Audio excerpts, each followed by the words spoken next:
Hey guys, so it's time to put the new iPhone 7 up against the Galaxy S7, see who is king at the end of 2016. We're having the Apple A10 processor versus the Exynos 8890, very high end, and we're going to see which gives you the better performance. And we have updated both of them to the latest software, iOS 10 obviously with the iPhone 7. Versus Android Marshmallow 6.0.1 with TouchWiz.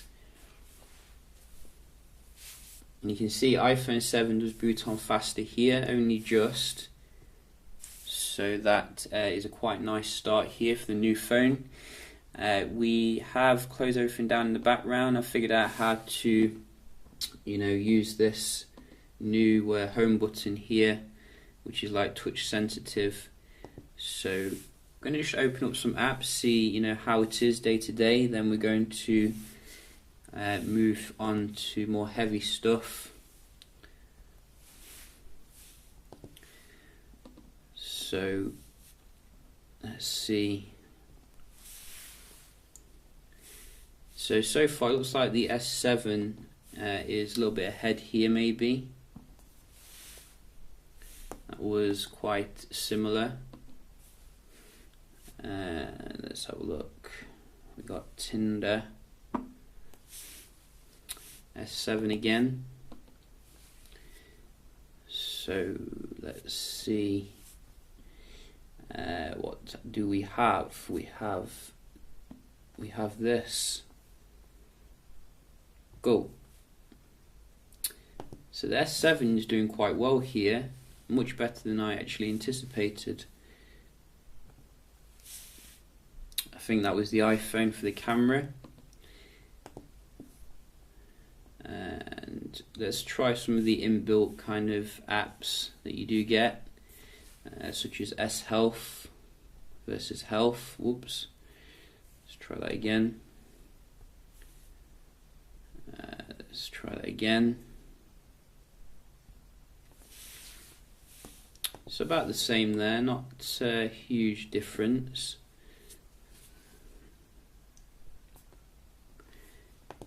Similar with that one, and the App Store, that was the iPhone, but I think the S7 did actually do very well there, particularly on the first couple of apps. Let's have a look at some of the games which are a bit heavier.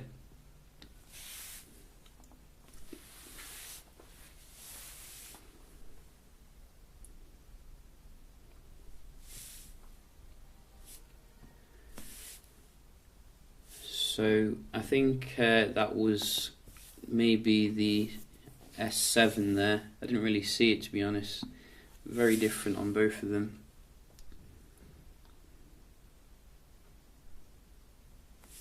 That was definitely the S7. Wow, the S7 is leaving it standing. Asphalt. Yeah, it got response. This one usually is quite quick on iOS, and as you can see, straight in there. So we'll give that to the iPhone. One more, GTA.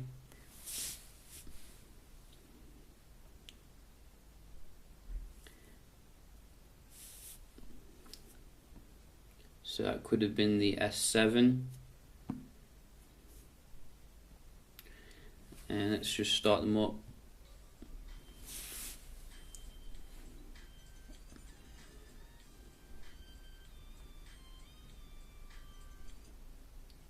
So this was very quick to load the actual game.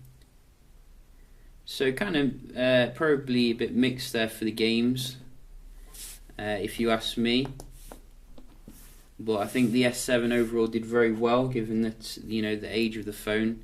Let's have a look at the raw synthetic here. I will fast forward, through this. So go. And we'll be back in a moment. So we are back, and you can see the scores really speak for themselves here. I mean, look at that on the iPhone. nearly twice as much for the single core, a little bit more for the multi-core, so very beastly indeed. And maybe, you know, because it's like iOS 10 is quite new, they're still going to be optimizing it to get the most performance. So I'll probably do another speed test in a month or so once you've done that. So just going to have a look here at the Wi-Fi speed as well, which is usually class leading on iPhones. So hopefully we'll get the same thing here. You can see the S7 never disappoints, giving me more than I'm paying for. I only pay for like 200 and somehow it manages to give me more. So very nice score here. Go on Apple, you can do it. I've got faith in you. Give the S7 a run for its money. Oh no.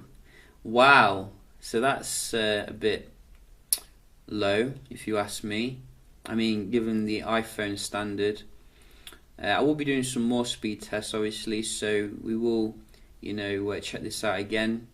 Could have been just like a one-off or something. In fact, we're just going to do it again here because that does seem to be, you know, a bit lower than usual.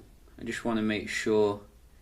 No, you can see 150, because usually you get like 200 with the iPhone 6s at least.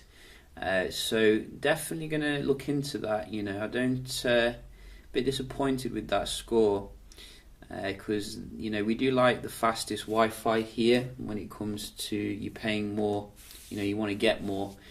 So very well done there, S7. You know, it's really holding its own against Apple's latest phone.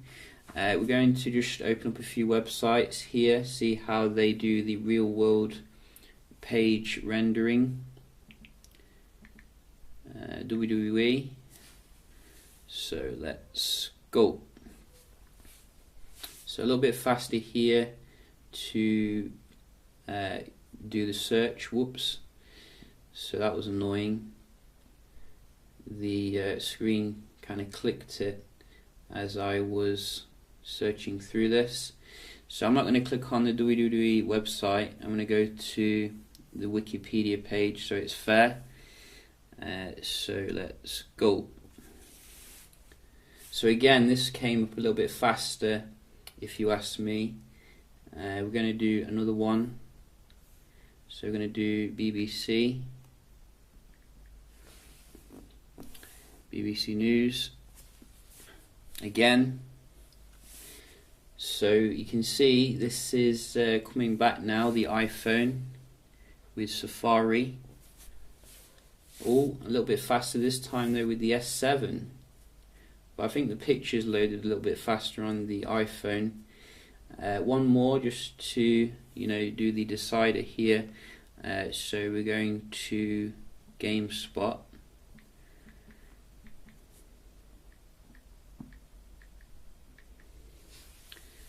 And go. Again, iPhone for the search. But the S7, you can see, has come back again when it comes to actually going into it. So it was clear cut at first, but now, you know, I think you can see the S7's woken up. But it seems to load the video a little bit faster here on the left maybe, and stuff. There you can see. I like the way it kind of goes big as well, which is quite useful. So, you know, I'd say quite tentative there really, not a clear victory that I was expecting. We're going to round off with a multitasking test, see how the new iPhone 7 handles the stuff in the background.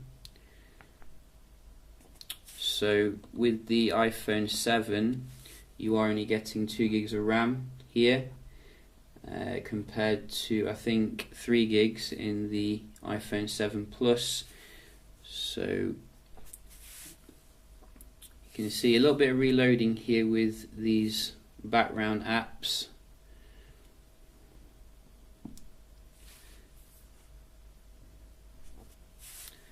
But same can be said with the S7.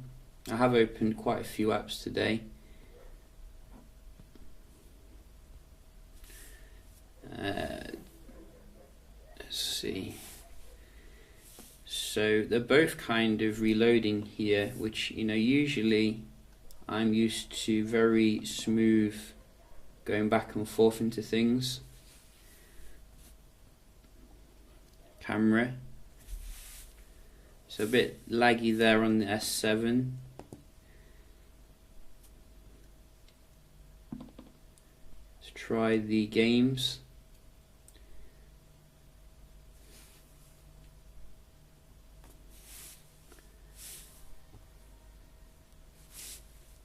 So it's kept it in memory on both of them. That's good. And let's try Asphalt. Again, kept it in memory in both of them. So you can see the games management very good here. You're not going to lose your progress, and that is what we like to see. Whoops, that was the wrong app. So you can see it's kept it in memory anyway. So I think it's kept them all in memory, which is good. What was the other one? The other one was Pokemon Go. So let's just try that. Yeah. So they're both kind of a little bit reloady with the main apps, so not going to really choose between them there. But you can see I think the S7's held its own very well given the age of the phone, and I was expecting a little bit better performance when it came to the Wi-Fi on the new iPhone 7. I will be doing some other speed tests obviously, and obviously a camera test I think tomorrow to see what the new camera can do. But so far, you know, if you've got an S7, I think it's still a very good phone here. Maybe not a massive reason to rush out and upgrade to the iPhone 7. However, we're going to see how it compares against the iPhone 6s next, so do stay tuned for that. Hope you enjoyed the video, and I'll see you in the next one. Cheers.